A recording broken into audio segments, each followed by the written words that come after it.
The moment Solo Sikoa stepped into that ring, SmackDown stopped being a wrestling show and turned into a declaration of war. No warning, no hesitation, just chaos. And if you're still trying to convince yourself that this was just another interference, then you completely missed the point, because what happened tonight was WWE screaming in your face that the power balance has officially shifted. Solo Sikoa didn't just help the MFTs win, he hijacked the entire narrative. Before we even talk about the finish, let me ask you this: did you feel that tension the second Solo's music hit, or were you already yelling at your screen? Be honest in the comments. The Wyatt Sicks came in with momentum, mystery, and that unsettling aura that makes you feel like something terrible is about to happen. They weren't just winning matches, they were infecting SmackDown. Every movement, every stare, every silence felt deliberate. This was supposed to be their night. And then Solo Sikoa decided otherwise. What makes this so infuriating is how calculated it was. Solo didn't rush. He didn't overreact. He waited. He watched the Wyatt Sicks grind the MFTs down, watched them control the pace, watched them take over the match inch by inch, and then he struck.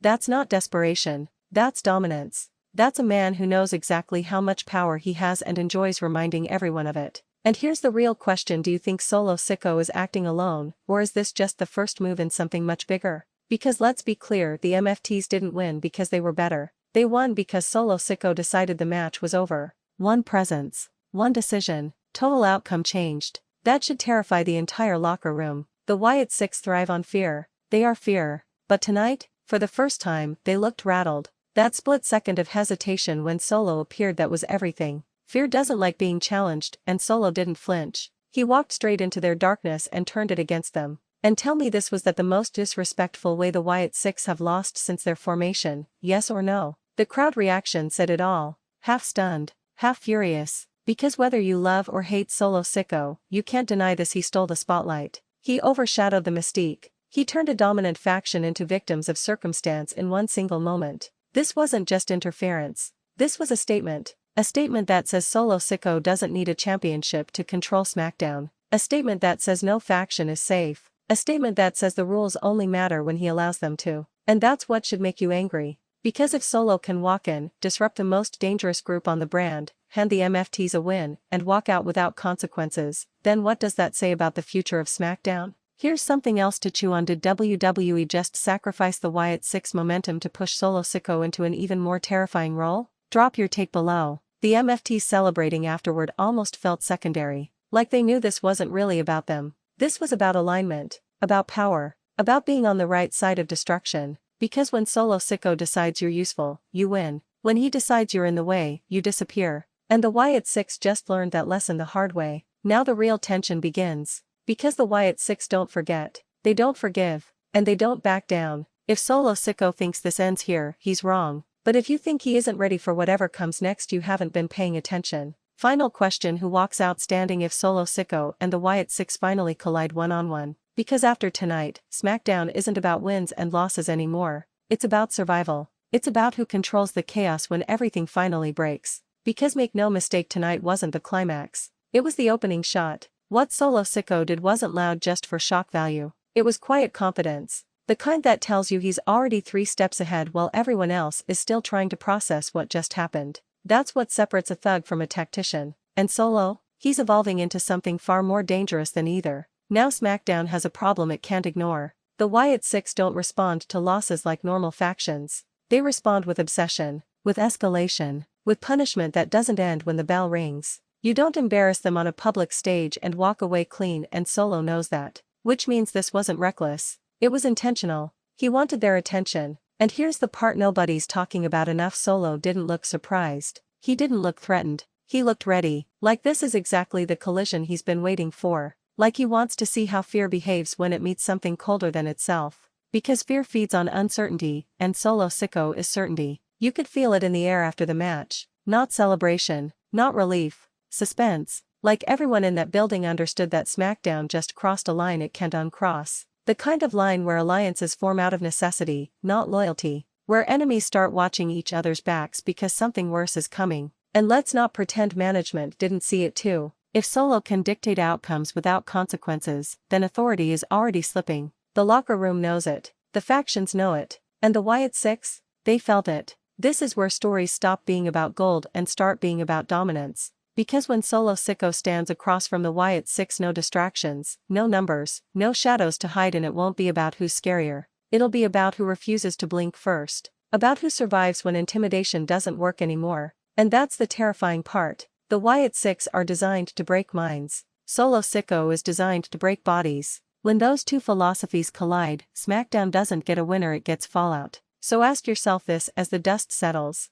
Was tonight the moment the Wyatt Sicks met something they can't haunt? Or was it the moment Solo Sikoa unknowingly invited his own reckoning? Because one thing is certain. This war has already started, and nobody is walking away untouched. And that's the part people are underestimating. Wars like this don't announce themselves with explosions. They start with silence, with stares held too long, with footsteps echoing after the lights go out, with wrestlers checking over their shoulders because something feels wrong. SmackDown feels wrong now. Solo Sikoa didn't just disrupt a match, he disrupted the ecosystem. He exposed something nobody wanted to admit: fear only works when everyone agrees to be afraid. The Wyatt Sicks have thrived because opponents played their game. They reacted, they hesitated, they wondered what was coming next. Solo didn't wonder, he decided. That's a terrifying shift, because now the mystique has been cracked, not shattered, cracked. And that's worse. When an unstoppable force shows even the smallest fracture, predators circle, opportunists watch. And Solo didn't circle. He walked straight through the front door and dared them to respond. Look at the aftermath.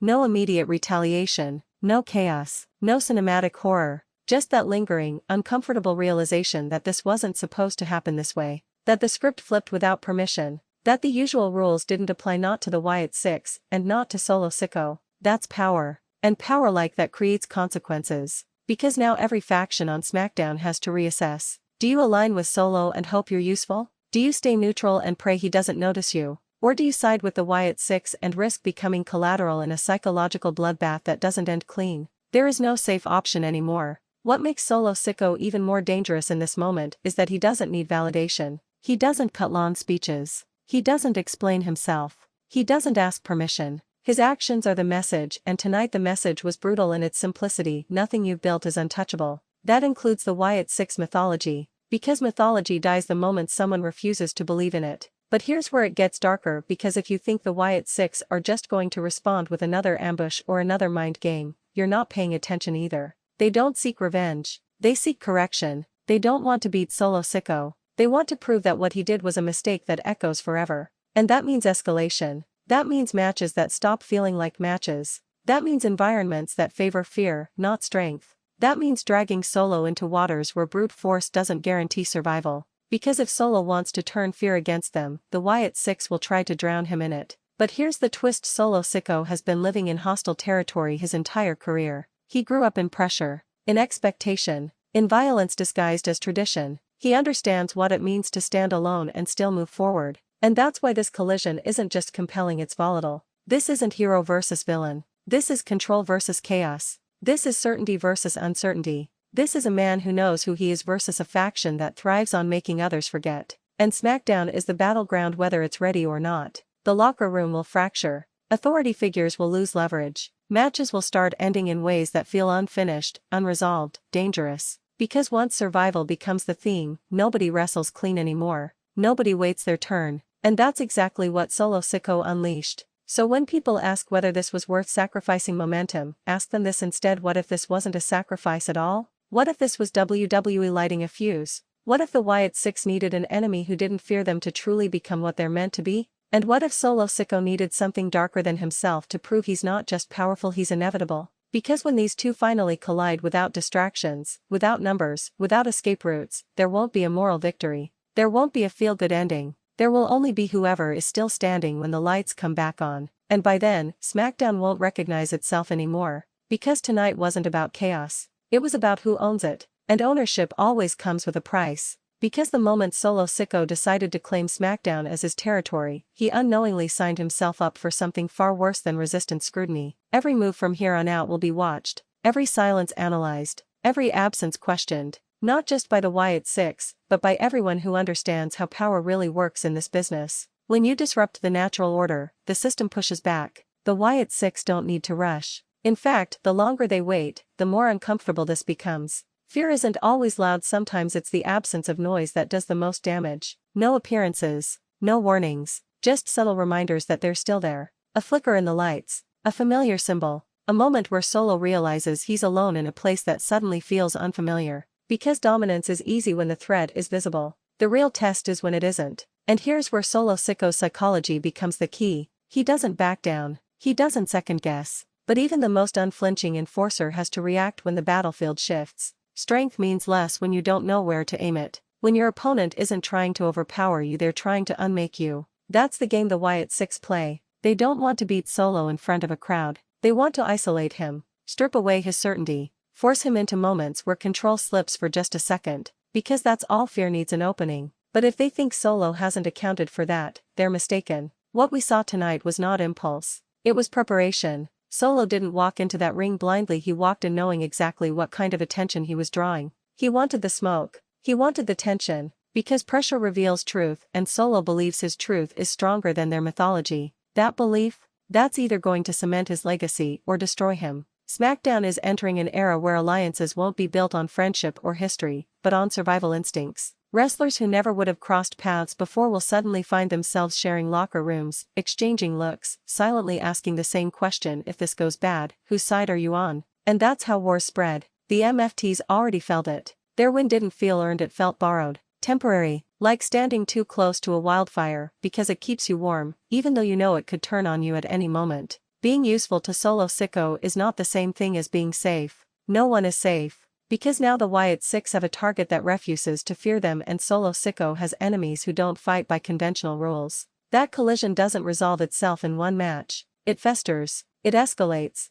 It forces WWE to choose how far it's willing to go. And if history has taught us anything, it's that when WWE commits to a story like this, someone has to fall hard to make it matter. So the question isn't who wins anymore. The real question is who changes. Does Solo Sikoa emerge as something more than an enforcer, a ruler who reshaped SmackDown in his image? Or does the Wyatt Sicks succeed in proving that no amount of strength can protect you from what lives in the dark? Because once fear and force collide, one of them doesn't survive. And when that moment comes, when the lights cut out, when the music hits, when there's nowhere left to hide, SmackDown will finally learn the answer. Until then, every episode is just a countdown, and the clock has already started.